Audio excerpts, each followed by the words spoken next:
I want you to know that I think Mission Command is incredibly important, and that's why we decided to add a Mission Command Week to the Command and General Staff Officers course.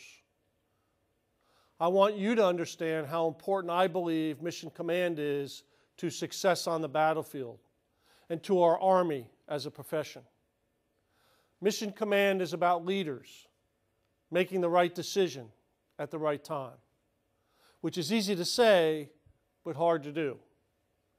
Mission Command combines the art of command with the science of control to understand the environment, drive the operations process, and direct action.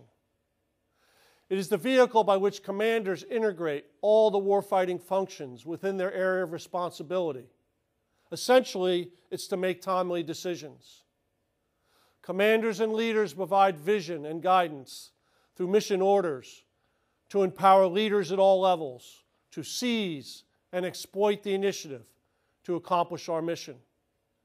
Mutual trust, shared understanding, and shared purpose are essential elements to exercising Mission Command successfully. First, I want to describe the environment we will see in the future. In the past, interactions between states were dominated by central governments with a substantial ability to enforce their borders and represent their populations. But today, the range of threats and challenges we face is wide and diverse. It includes traditional non-states, but also contested and failing states, transnational terror networks, criminal organizations, and popular movements. Many actors who do not share our interests and values have emerged to take full advantage of technology proliferation and social media to influence events. Sweeping changes such as these have significant effects at the tactical and operational level. We already experience the complexities associated with the shift from linear to nonlinear battlefields.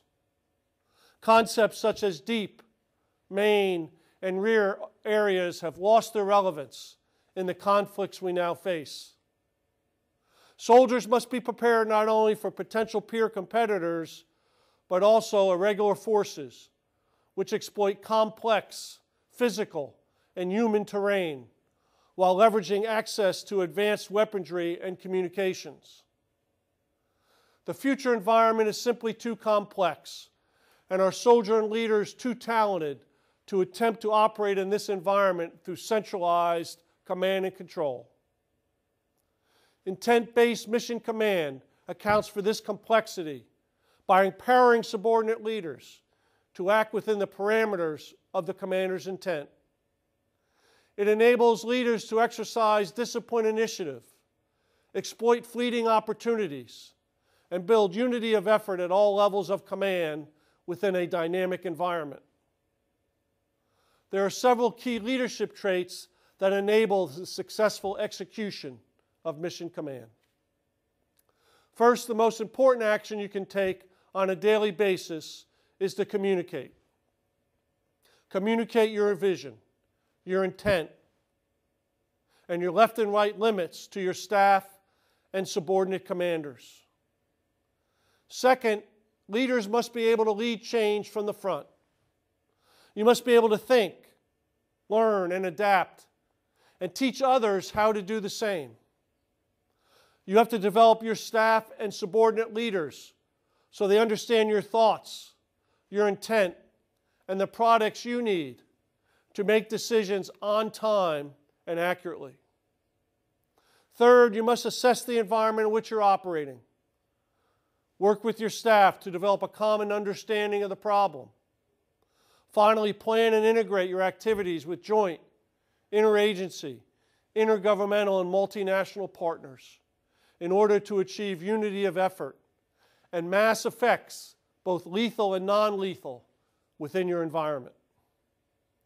One of the lessons we have learned in the last 11 years is that to be effective, mission command must be built over time. As field-grade officers, you must nurture the mutual trust and confidence necessary for success, not only by empowering junior leaders, but also by holding them accountable for the standards expected of our profession. And you must always underwrite the risk associated with this. We must seize and exploit the initiative with disciplined action. We do this by developing specific training plans to set the conditions for mission command and combat. This takes time, and most importantly, leader development to build trust, hold leaders accountable, but encourage initiative at every level of command. In the near future, you'll return to our key formations to begin planning and executing operations over greater distances, and with more combat power and soldiers that you have previously experienced. The tenets of mission command will be even more important as you take on these new roles and responsibilities. Your command presence and constant communication is critical to ensuring the staff, subordinate units provide you with the information and planning products you need to make timely decisions. I've asked for this Mission Command Week to be incorporated into the Command and General Staff College because of the importance that I place on our ability to develop leaders and conduct mission command. I challenge you to reflect on your experiences in combat and to think about how mission command will apply to your leadership style, to your subordinates, and to our Army in the future. I want to thank all of you for your leadership and dedication to our Army, our nation, but most importantly, your commitment to our soldiers. It is an honor to serve in your ranks. The strength of our nation is our Army. The strength of our Army is our soldiers. The strength of our soldiers is our families, and that's what makes us Army strong.